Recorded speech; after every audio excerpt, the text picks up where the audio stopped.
किया झारखंड भाजपा का road map. Babulal Marandi को स्थापित करने के साथ आदिवासियों को साधे। लोकसभा के बाद विधानसभा चुनाव की तैयारियों के लिए रणनीति बनाई गई। भाजपा नेताओं और कार्यकर्ताओं के कान में चुनावी कामयाबी का मंत्र भी फूंका गया। आज भाजपा के द्वारा हरमू मैदान में संकल्प यात्रा का समापन समारोह का आयोजन किया गया।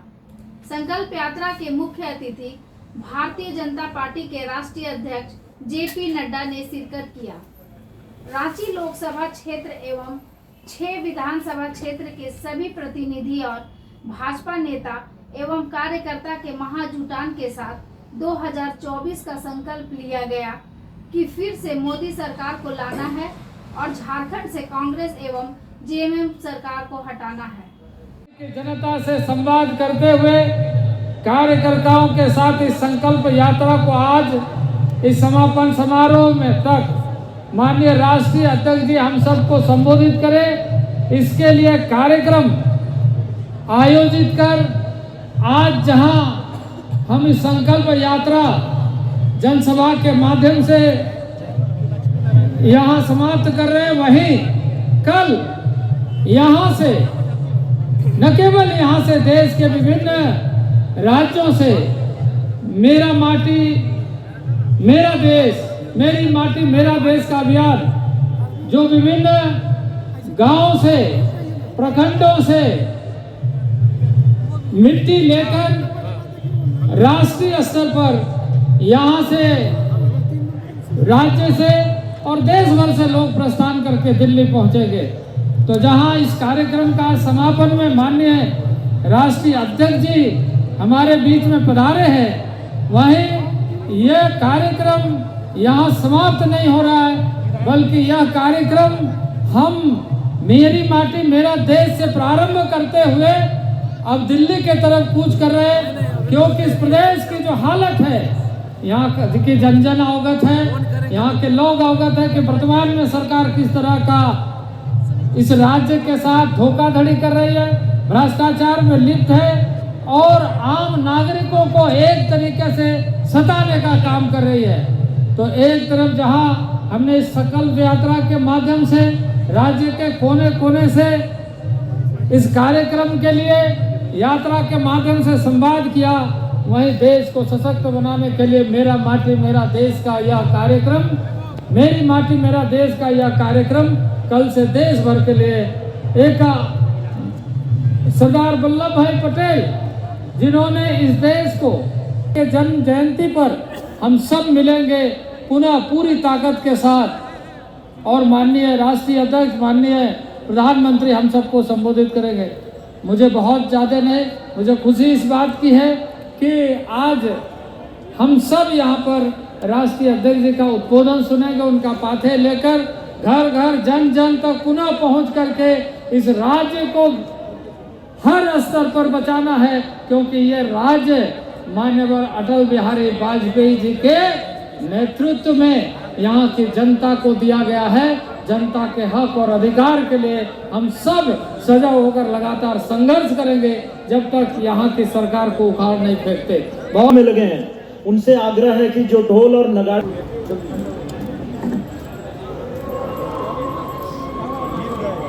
कार्यकर्ताओं से आग्रह है कि बीच में कुर्सियां खाली हैं, जो पीछे खड़े हैं, अगर मेरी आवाज जा रही है आप तक तो जो पीछे खड़े हैं कृपया स्थान ग्रहण करें, और जो कार्यकर्ता व्यवस्था में लगे हैं उनसे भी आग्रह है कि वो कार्यकर्ताओं को चेयर पे बैठाने का।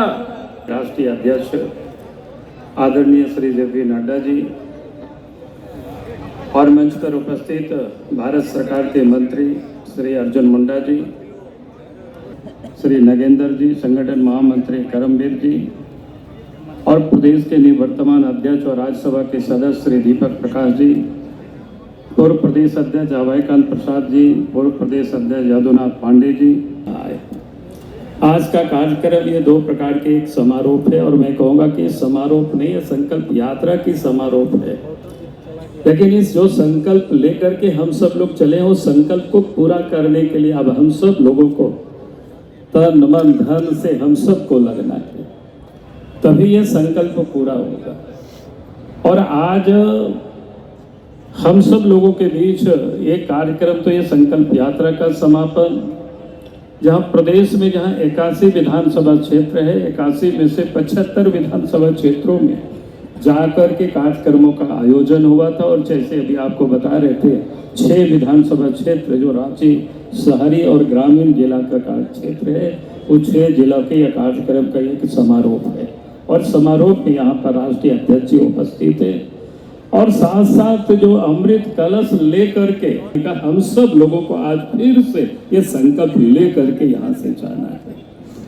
मैं आज के कार्यक्रम में इतना ही निवेदन करूंगा कि इतना ही अपील करूंगा कि आज आप देखें कि झारखंड प्रदेश में लगभग 4 साल से इस प्रदेश में हेमंत सोरेन के नेतृत्व में सरकार चल रही है, लेकिन इन 4 वर्षों में अगर आप देखें विकास का काम तो कहीं हुआ नहीं, सब कुछ ठप पड़ा हुआ है। पूरी सरकार ही अगर हम कहें तो कमाने में सरकार लगी हुई है। आज झारखंड में जो कुछ भी विकास का काम देखते हैं, यहाँ के लोगों के लिए जो विकास का काम हुआ, जब इस प्रदेश में भारतीय जनता पार्टी के नेतृत्व में सरकार बनी, पहले तो देश में भी भारतीय जनता पार्टी के नेतृत्व में सरकार बनी तो अलग झारखंड राज्य बना, और अलग झारखंड राज्य बना, और राज्य बनने के बाद जो विकास का काम प्रारंभ हुआ, आज अगर हम देखें तो इस प्रदेश के गांवों तक सड़कें पहुंची है, घरों तक बिजली है, नदी नाला में पुल पुलिया बना के आने जाने के लोगों को सुविधाएं उपलब्ध हुई है। तो ये भारतीय जनता पार्टी की सरकार के कारण, क्योंकि देश में तो कांग्रेस पार्टी ने 50-55 वर्षों तक राज किया, लेकिन तब भी कोई गांवों की सुधि नहीं ली थी, ना अलग झारखंड राज्य बनाया था। अगर इस काम को किसी ने पूरा किया तो भारतीय जनता पार्टी की सरकार ने किया। पहले अटल बिहारी वाजपेयी जी और आप देश के प्रधानमंत्री आदरणीय नरेंद्र मोदी जी के नेतृत्व में आप काम हो रहा है। और इसीलिए मैं आज आप सब लोगों से कह रहा हूं कि आज इतना विकास जो सारे कुछ देख रहे हैं, इन्होंने तो कई एक सारे घोषणाएं की थी। उन्होंने कहा था कि नौजवानों को 5 लाख नौजवानों को रोजगार देंगे, रोजगार नहीं देंगे तो भत्ता देंगे। चुनावी मंचों से नहीं, विधानसभा में उन्होंने घोषणा किया था। उनके वित्त मंत्री का बजट भाषण में है 2020 का, लेकिन आज तक उन्होंने एक भी काम पूरा नहीं किया। और इसलिए मैं कह रहा हूं कि आज इस राज्य में हेमंत सोरेन के रहते प्रदेश का विकास नहीं हो सकता है, क्योंकि ये अपना विकास करते हैं, परिवार का विकास करते हैं, पैसे के लिए राजनीति करते हैं। कानून व्यवस्था तो बिगड़ी हुई है, रोज चोरी डकैती हत्या अपहरण, बहु बेटियां सुरक्षित नहीं है। भ्रष्टाचार ब्लॉक से लेकर के जितनी भी सरकारी दफ्तर है, छोटा या बड़ा काम बिना पैसा से नहीं होता है। और लूट तो सब तरफ मची हुई है, चाहे वो जमीन की लूट हो, कोयला की लूट हो, बालू की लूट हो, पत्थर की लूट हो, यानी लूट ही लूट है। और उन लुटेरों से झारखंड को आप बचाना, हेमंत सोरेन तो उन लुटेरों को संरक्षण दे रहे हैं। आज अगर उन लुटेरों के, और आज जो हेमंत सोरेन कहते थे कि हम तो आंदोलनकारी के बेटे हैं, हम डरते नहीं है, लेकिन ईडी वालों ने जब उनको नोटिस दिया तो आज वो सुप्रीम कोर्ट हाई कोर्ट भागे फिर रहे हैं। भाई हेमंत सोरेन जी अगर कुछ गड़बड़ नहीं किए होते तो फिर उनको भागने की कोई जरूरत नहीं, ईडी के दफ्तरों में जा करके सब कुछ बता देते आराम से। लेकिन उन्होंने तो इतनी गड़बड़ कर रखे हैं, और आज भी इस प्रदेश की यही हालत है। और इसलिए मैं आप सब लोगों से यही कहूंगा कि हमें यहाँ से ये संकल्प लेकर के जाना है, झारखंड को अपराध मुक्त प्रदेश बनाना है। ये संकल्प लेकर के जाना है, झारखंड को भ्रष्टाचार मुक्त प्रदेश बनाना है। पकड़ने छोड़ करके अब वो सब लोग वसूली में लगा रखे हेमंत सोरेन जी। अब कोई बालू के घाट पर पुलिस बैठे हुए वो ट्रैक्टर को पकड़ते हैं।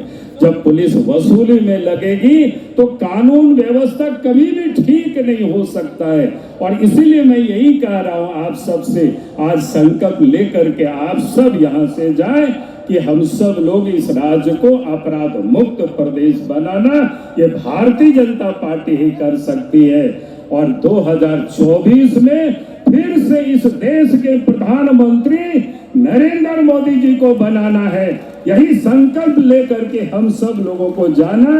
इन्हीं शब्दों के साथ मैं अपनी बातों को समाप्त सांस्कृतिक राष्ट्रवाद की प्रचंड लहर पैदा कर देने वाले और हम कार्यकर्ताओं का उत्साह बढ़ाने वाले, मैं उनसे आग्रह करूंगा कि वो आए और हम सबों को संबोधित करें।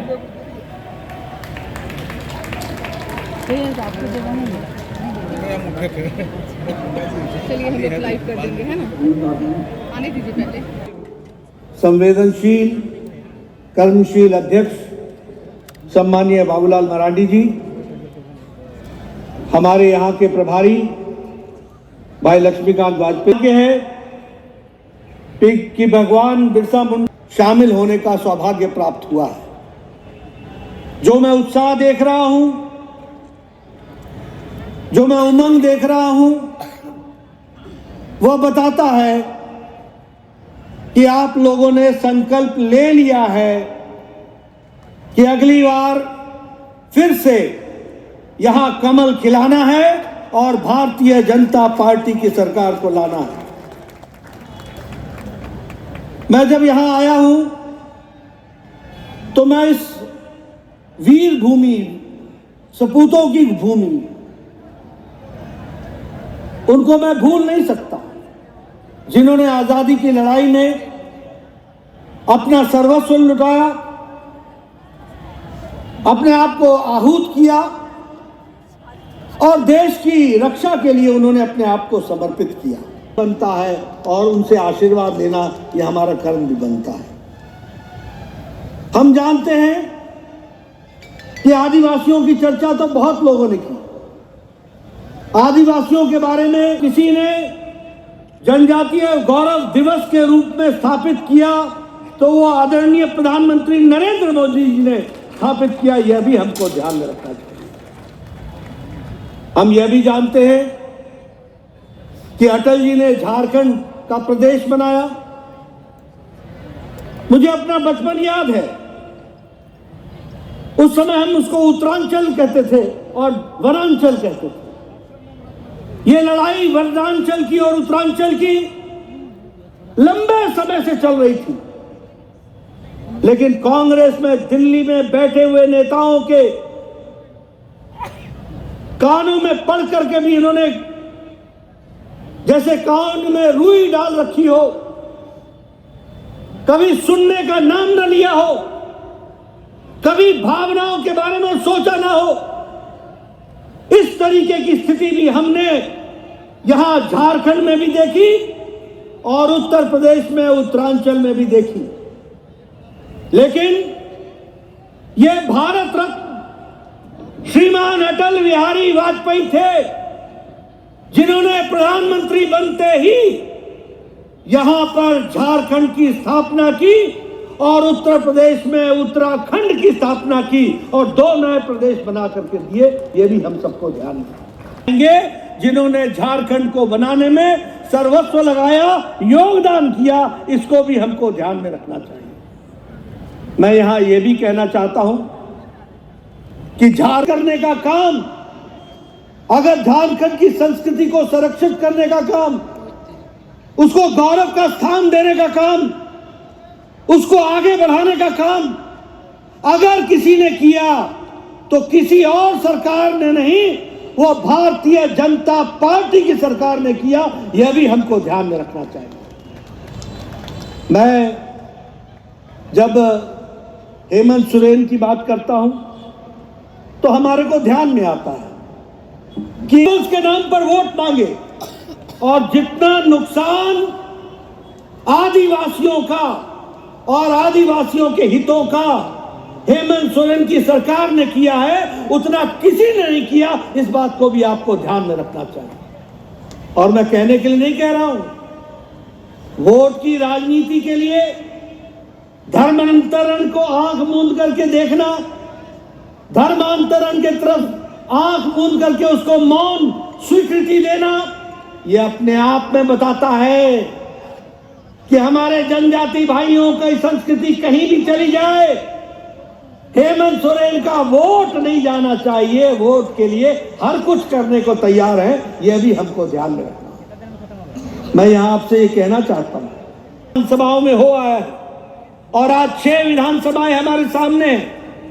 कुल मिलाकर के हम 81 के 81 विधानसभाओं तक अपना संकल्प दोहराया है और जिस तरीके से जनता ने आशीर्वाद दिया है यह बताता है कि आने वाले समय में भारतीय जनता पार्टी के विचार को मजबूत बनाएगी झारखंड की जनता। इसको भी हमको ध्यान में रखना है। सरकार है जहां liquor mafia, land mafia, sand mafia, हर किस्म के माफिया दंदना रहे हैं और इसलिए ऐसी सरकार को जाना चाहिए। मित्रों, मैं एक बात आपसे कहूंगा, सरकार आपके माध्यम से ये जाएगी, इसका जाना निश्चित है, लेकिन झारखंड की भोली भाली जनता को एक बात समझा दो कि ये भारतीय जनता पार्टी की सरकार और भारतीय जनता पार्टी के कार्यकर्ता जब सत्ता पर बैठते हैं तो लोगों की सेवा के लिए बैठते हैं, लोगों के काम करने के लिए बैठते हैं, झारखंड की तस्वीर और तकदीर बदलने के लिए बैठते हैं। लेकिन जब जेएमएम और कांग्रेस के लोग सत्ता पर बैठते हैं तो वो अपनी सेवा के लिए बैठते हैं, मेवा खाने के लिए बैठते हैं, कुर्सी गरम करके तिजोरी गरम करने के लिए बैठते हैं और इसलिए उनका जो रेगुलर साथी बनता है वह साथी उनको सीबीआई और ईडी के बीच में ही रहना पड़ता है। और सबको मालूम है कि किस तरीके से आप और आपकी सरकार आकंठ भ्रष्टाचार में डूबी हुई है, यह भी लोगों को मालूम है और इसलिए डरते डरते आप इधर से उधर आज की तारीख आगे मांगो, तारीख पर तारीख मांगो। बताओ ये कर रहे हैं कि नहीं कर रहे हैं? खुद के नाम पर जमीन का टेंडर निकलवाए, देखा है क्या? देखा है क्या? ये है आपका मुख्यमंत्री, ऐसा है आपका मुख्यमंत्री। मैं खुलेआम आरोप लगा रहा हूं, मंच से लगा रहा हूं। है किसी में ताकत तो हमारी बात को टाल करके देखे या गलत साबित करके देखे। यह है भ्रष्टाचार। आप बताइए, आपने किसी को देखा कि जमीन हड़पने के लिए अपने माता पिता का नाम ही बदल दिया हो? आपने देखा? देखा भाई ऐसा? ये आपके यहां मौजूद है। ऐसे ऐसे घोटाले किए, ऐसे ऐसे घोटाले किए, अपने नाम पर टेंडर अपने को ही दिलाना, ऐसी रेवड़ी जो खुद मुड़कर अपने आप को खाए। कोई एक्शन हुआ? ये तुष्टीकरण है। आप बताइए, महादेव की बारात को रोकने की कोशिश होती है कि नहीं? होती है कि नहीं? और पुलिस मूक दर्शक रहती है कि नहीं? मित्रों, ये आप संकल्प लीजिए कि ऐसी सरकार जो तुष्टीकरण से युक्त हो, भ्रष्टाचार से युक्त हो, अनाचार से युक्त हो, उस सरकार को हम नहीं रहने देंगे। इस बात का संकल्प लेकर के हमको चलना होगा।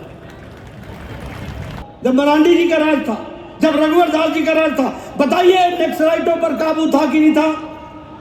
काबू था कि नहीं था? आज नक्सलाइट दंदरा रहे कि नहीं दंदरा रहे? आज उनकी घटनाएं बढ़ी है कि नहीं बढ़ी है? बताइए, पुलिस रक्षक के बजाय भक्षक बन गई है कि नहीं? आप बताइए, महिलाओं के साथ उत्पीड़न हो रहा है कि नहीं? आप बताइए, महिलाओं के साथ बलात्कार हो रहा है कि नहीं?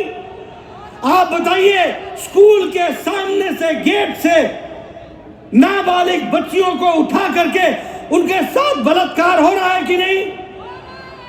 ये ऐसी सरकार, ये इस तरीके की सरकार, ये महिलाओं का उत्पीड़न, ये कौन से राज में रह रहे हैं? ये जंगल राज बना करके रखा है। और इसलिए मैं कहना चाहता हूं, मैं बाबूलाल मरांडी जी को और भारतीय जनता पार्टी को बधाई देना चाहता हूं, जिन्होंने समय पर संकल्प यात्रा निकालकर झारखंड की जनता को जागृत करते हुए इसकी आवाज को लड़ाई लड़ी। और इस आवाज के साथ साथ आप आगे बढ़ रहे हैं। मैं आपको शुभकामनाएं भी देता हूं और आपको ये बताना चाहता हूं कि ये जो लैंड स्कैम्स हुए हैं, ये ऐसे इतिहास में इस तरीके के लैंड स्कैम नहीं हुए। अगर आपने हमारे सांसदों को भेजा तो इन सांसदों ने झारखंड की चिंता की और आज वहां नेशनल हाईवे में 7,791 किलोमीटर की सड़क बना करके दी है। उसी तरीके से 103 किलोमीटर की सड़क हाईवे, नेशनल हाईवे 33, उसका भी उद्घाटन करके जनता को समर्पित किया। यह भी हमको ध्यान में रखना चाहिए। और 100 करोड़ रुपए की लागत से देवघर का all India institute of medical sciences बना करके दिया। और मुझे इस बात की खुशी है कि 4 साल के अंदर देवघर का मेडिकल कॉलेज बन करके तैयार हुआ और वो जनता को समर्पित हो गया। यह है मोदी जी के काम करने का तरीका। जिसका शिलान्यास करते हैं उसका उद्घाटन भी करते हैं। इस तरीके से काम हुआ। यह आपको मैं इसलिए बता रहा हूं कि जो काम प्रदेश के हाथ पड़ा उसका हुआ बंटा ढार, और जो काम मोदी जी के हाथ लगा उस काम में रौनक आ गई, चमक आ गई, विकास हो गया। इस बात को भी हमको समझना चाहिए। बोलिए, बिरसा मुंडा एयरपोर्ट पर काम हुआ कि नहीं हुआ? हुआ कि नहीं हुआ? आप बताइए, रांची का रेलवे स्टेशन का नवीनीकरण हो रहा है कि नहीं हो रहा है? अभी अभी उसका शिलान्यास हुआ कि नहीं हुआ? आप देखना, वर्ल्ड क्लास रांची का रेलवे स्टेशन बन करके आएगा। यह भी आपको ध्यान में रखना चाहिए। मैं चाहूंगा संजय सेठ जी, आप रांची के रेलवे स्टेशन का नक्शा जनता को दिखाइए। किस तरीके का वर्ल्ड क्लास रेलवे स्टेशन बन रहा है और किस तरीके से उस पर काम हो रहा है। उसी तरीके से जसीडी का जो बाईपास है उसकी न्यू लाइन, उसका भी काम हुआ। उसी तरीके से गोड्डा में मेंटेनेंस, कोच मेंटेनेंस का भी डिपो बना है। उसी तरीके से गढ़वा में और मौरिया में वहां पर रेलवे ट्रैक को डबल किया जा रहा है। और 1 लाख गरीब कल्याण अन्न योजना में हम लोगों ने गरीबों को अन्न देने का काम किया। उसमें भी यहां भ्रष्टाचार की योजना बन रही है। यह भी हमको ध्यान में रखना चाहिए। ये सारी बातें आपको मैं बता रहा हूं। विकास के लिए जहां झारखंड को आगे बढ़ाया गया, वहीं आपके कार्य को एक रूप देने का प्रयास हुआ। लेकिन जो हमारी सरकार यहां पर बैठी है, ये भ्रष्टाचारी सरकार, ये निकम्मी सरकार, ये आखंड भ्रष्टाचार में डूबे हुए काम न करने वाली सरकार, ये कांग्रेस के साथ मिली भगत में अपना समय निकालने वाली सरकार, यह आपके विकास के खिलाफ अपना धंधा चलाने का काम कर रही है। इसलिए मैं आपसे ये निवेदन करना चाहता हूं। आज रखा है, मैं आपसे पूछना चाहता हूं, आप चाहते हैं कि प्रधानमंत्री आवास योजना में मकान बने? आप चाहते हैं? आप चाहते हैं?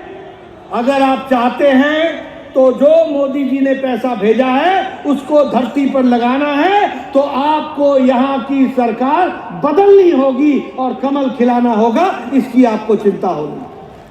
आप बताइए, प्रधानमंत्री स्वच्छता अभियान में आप इज्जत घर चाहते हैं?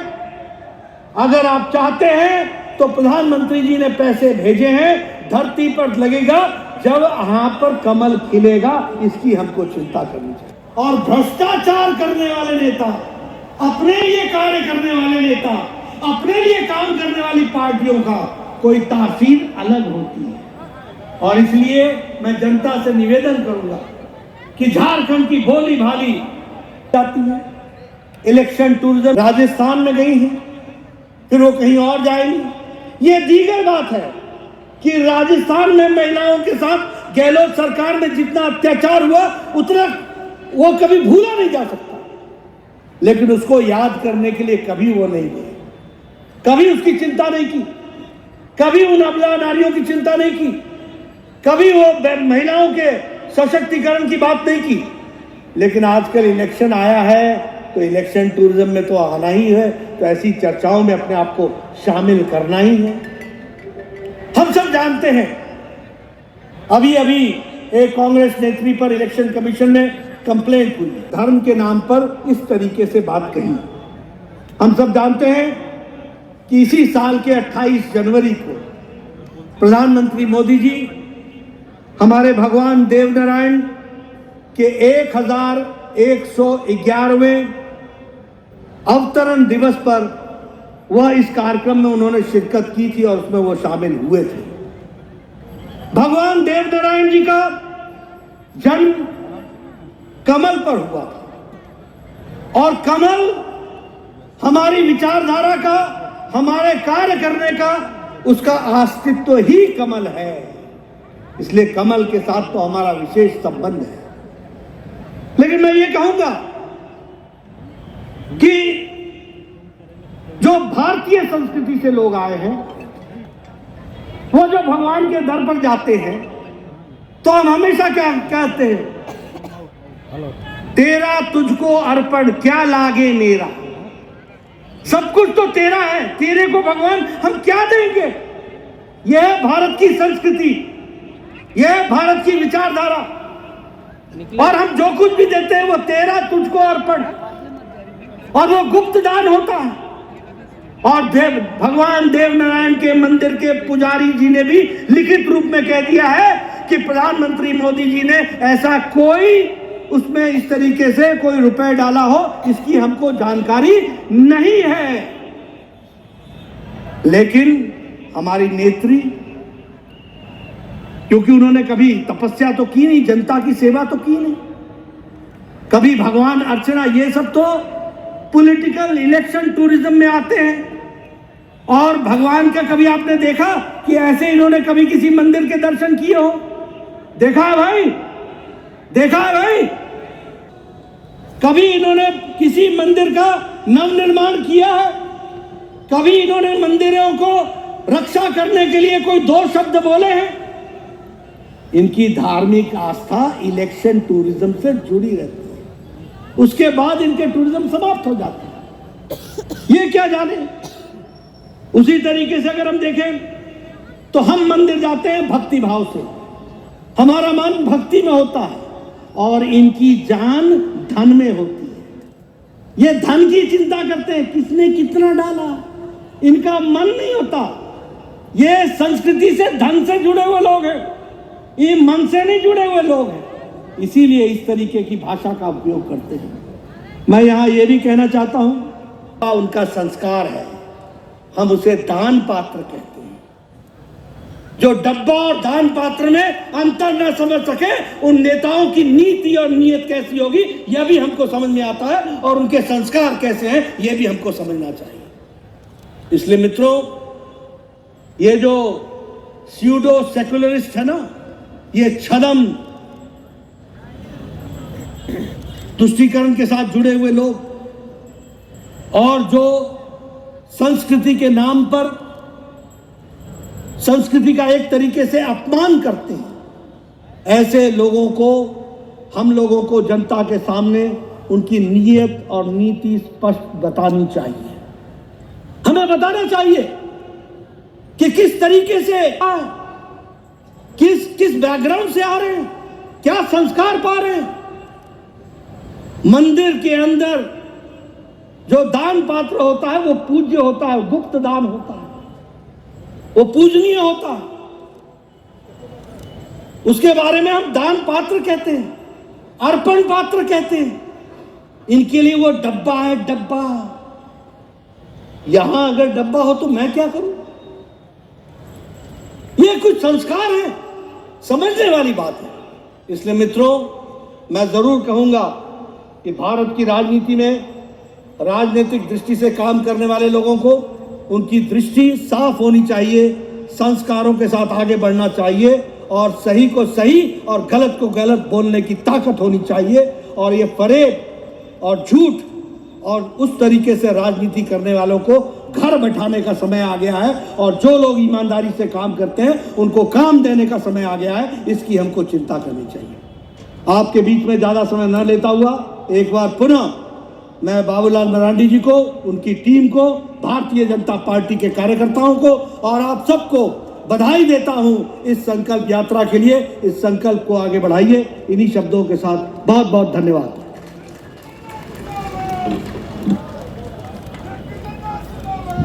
बहुत बहुत धन्यवाद अध्यक्ष जी। आपका ओजस्वी संबोधन और आपका बहुमूल्य मार्गदर्शन प्राप्त करके हम सभी कार्यकर्ता यहाँ से जो ऊर्जा, जो उमंग, जो उत्साह लेकर के लौटेंगे, वो आने वाले दिनों में ये सुनिश्चित करेगा कि इस राज्य में वापस नहीं आने देंगे। मैं प्रदेश के महामंत्री बालमुकुंद सहाय जी से आग्रह करूंगा कि वो आए, धन्यवाद ज्ञापित करें और कार्यक्रम समाप्ति की घोषणा करें। हम सबों के नेता, भारतीय जनता पार्टी के राष्ट्रीय अध्यक्ष आदरणीय जगत प्रकाश नड्डा जी, प्रदेश अध्यक्ष आदरणीय बाबूलाल मरांडी जी, राष्ट्रीय हमारे नेता प्रभारी लक्ष्मीकांत वाजपेयी जी, केंद्रीय मंत्री अर्जुन मुंडा जी, नागेंद्र जी, करमवीर जी, उपस्थित सभी सांसद, सभी विधायक एवं 6 विधानसभा से आए कार्यकर्ता बंधुओं, आप लोगों ने समय पर उपस्थित होकर कार्यक्रम को सफल बनाया, इसके लिए बहुत बहुत धन्यवाद। भारत माता की जय।